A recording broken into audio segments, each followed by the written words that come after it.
हर कहानी एक सच छुपाए होती है और हर सच एक नई कहानी बन जाती है। मैं हूं आपका होस्ट एंड दोस्त चंदन और आप देखना शुरू कर चुके हैं किस्सा हिंदी। तो आज किस्सा हिंदी के इस नए एपिसोड में आज हम लोग जो सुनने वाले हैं वह है महाराजा हरिश्चंद्र की एक कहानी, जो कि बहुत ही प्रसिद्ध कहानी है। इस कहानी की शुरुआत होती है त्रेता युग में। त्रेता युग में त्रिशंकु एक बहुत ही प्रसिद्ध राजा हुए। उनके पुत्र थे महाराजा हरिश्चंद्र, जो कि बहुत ही सत्यवादी और धर्मात्मा थे। इनके इस प्रभाव से देवताओं के राजा इंद्र तक को जलन होने लगी और उन्होंने इस जलन को इतना बढ़ा लिया कि इसके लिए महाराजा हरिश्चंद्र की परीक्षा लेने के बारे में सोचा। और उन्होंने पृथ्वी पर एक ऋषि थे महर्षि विश्वामित्र, जिन्हें राजा की परीक्षा लेने के लिए उस्काया। महर्षि विश्वामित्र देवताओं के राजा इंद्र के बात को टाल न सके और उन्होंने महाराजा हरिश्चंद्र की परीक्षा लेने की ठान ली। एक दिन ऐसा हुआ कि जब महाराजा हरिश्चंद्र सो रहे थे तो विश्वामित्र ने अपने सोते वक्त महाराजा हरिश्चंद्र को एक ऐसी स्वप्न दिखलाता है। युग माया के प्रभाव से महर्षि विश्वामित्र ने महाराजा हरिश्चंद्र को स्वप्न में ऐसा दिखलाते हैं कि उन्होंने अपना सारा राज्य महर्षि को दान में दे दिया है। अगले दिन जब सुबह होती है, महाराज जागते हैं और महर्षि विश्वामित्र उनके द्वार पर खड़ा मिलते हैं और बोलते हैं, राजन, तुमने अपना सारा राज्य मुझे दान में दे दिया है, तो इस राज्य में रहने का आपका कोई औचित्य नहीं बनता।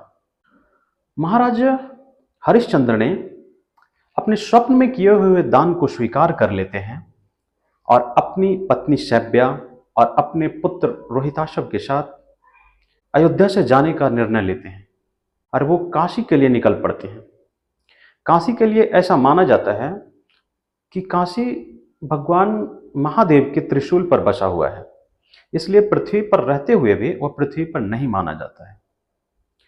जैसे ही महाराजा हरिश्चंद्र अयोध्या से निकल ही रहे थे कि महर्षि ने उनसे बोला कि दान, तप, त्याग, ये सब जब तक आप इसके लिए दक्षिणा नहीं देते तब तक सफल नहीं माना जाता है। और महाराज, आपने तो इतना बड़ा राज्य मुझे दान में दिया है, तो आपको इसके बदले दक्षिणा में 1000 सोने की मोहरें देना होगा। लेकिन राजा ने तो अपनी पूरी राज्य को पहले ही महर्षि को दान में दे चुके थे। जैसे ही राज्य को दान में दे दिया हुआ तो राज्य की किसी भी वस्तु पर राजा का कोई अधिकार नहीं रहा। और उस समय राजा जो थे हरिश्चंद्र, वो पूरा पृथ्वी भर के सम्राट थे, चक्रवर्ती सम्राट थे। इसलिए पृथ्वी पर जितनी भी वस्तुएं उस समय मौजूद थी अयोध्या के राज्य के लिए, उसमें से किसी वस्तु पर उनका कोई अधिकार नहीं था। तो इसके लिए उन्होंने महर्षि विश्वामित्र से बोला कि मुझे 1 महीने का समय दीजिए, मैं 1 महीने के अंदर आपकी दक्षिणा चुका दूंगा। और वो निकल पड़े काशी के लिए। काशी पहुंचते ही उन्होंने अपनी पत्नी शैब्या को एक ब्राह्मण को बेच दिया।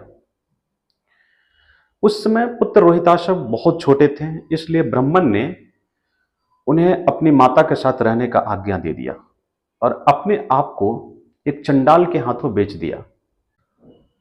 महारानी ब्राह्मण के घर में दासी का काम करने लगे और महाराज को चंडाल ने शमशान घाट की चौकीदारी पर रखा और उन्हें ऐसा काम करने को दिया कि आप इस जो शमशान घाट है उसकी देखरेख करेंगे और यहाँ जितनी भी लाशें जलाई जाने के लिए लाई जाएगी उस पर आप कर वसूलेंगे। बिना कर वसूले किसी भी लाश को जलाने की अनुमति नहीं दी। एक दिन की बात है, महाराजा के पुत्र रोहिताशव फूल चुन रहे थे, ब्राह्मण की पूजा के लिए फूलों को चुन रहे थे। इतने में एक सांप आता है और उनके पुत्र रोहिताशव को डस लेता है। सांप का जहर उनके शरीर में फैलता है और वहां पे वो गिर पड़ते हैं और उनकी मृत्यु हो जाती है। ये देखते ही रोहिताशव की माता को ऐसा लगता है कि ये क्या हो गया और वो बहुत घबरा जाती हैं, डर जाती हैं और अपने पुत्र को मृत्यु पाती हैं। रात का समय हो चला था उनके पास ना तो उनको कोई ढांढस बंधाने के लिए था, ना तो उनके पुत्र को शमशान घाट तक पहुंचाने के लिए कोई व्यक्ति उपलब्ध था।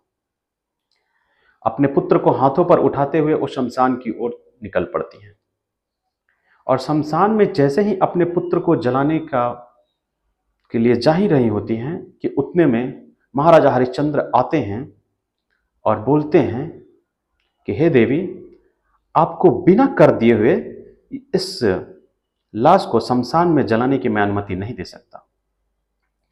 उनकी आवाज से महारानी शैब्या महाराजा हरिश्चंद्र को पहचान लेते हैं और बोलते हैं कि महाराजा, ये तो आपका ही पुत्र है, और गिड़गिड़ाने लगते हैं कि कर आप हमसे ना लो, हमारे पास तो देने के लिए कुछ भी नहीं है, मैं क्या कर दे सकता हूं।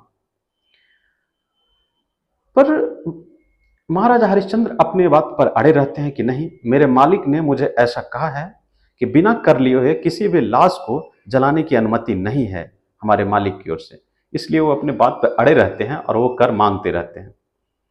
इतने में महारानी ने बोला, हमारे पास तो अब कुछ नहीं है कर देने के लिए, मेरे पास जो मैं साड़ी पहना हूं बस वही मेरे पास है, आप इसी में से आधा ले लीजिए।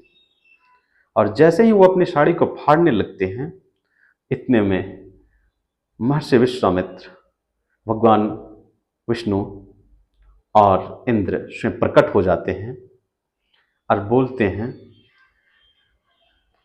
कि जो तुम ये देख रहे हो, ये एक युग माया से मैं तुम्हें दिखला रहा हूं और तुम्हारी परीक्षा ली जा रही थी। चंडाल के रूप में स्वयं साक्षात धर्मराज थे, सत्य के रूप में स्वयं नारायण थे और विश्वामित्र वहां पर थे। इस कार्य से प्रसन्न होकर के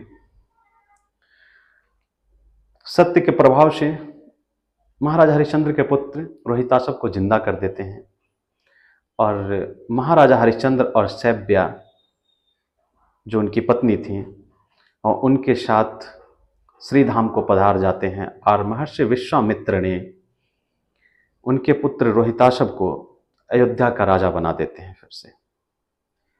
तो इस कहानी से प्रमाणित होता है कि सत्य पे हमेशा अटल रहना चाहिए। तो सत्यवादी राजा हरिश्चंद्र के लिए एक दोहा प्रचलित है कि चंद्र टरै सूरज टरै, टरै जगत व्यवहार, पै दृढ़ व्रत हरिश्चंद्र को टरै न सत्य विचार। तो इस पंक्ति के साथ मैं अपने इस कहानी को अंत करता हूँ। आपको ये कहानी कैसा लगा कमेंट में ज़रूर बताएं।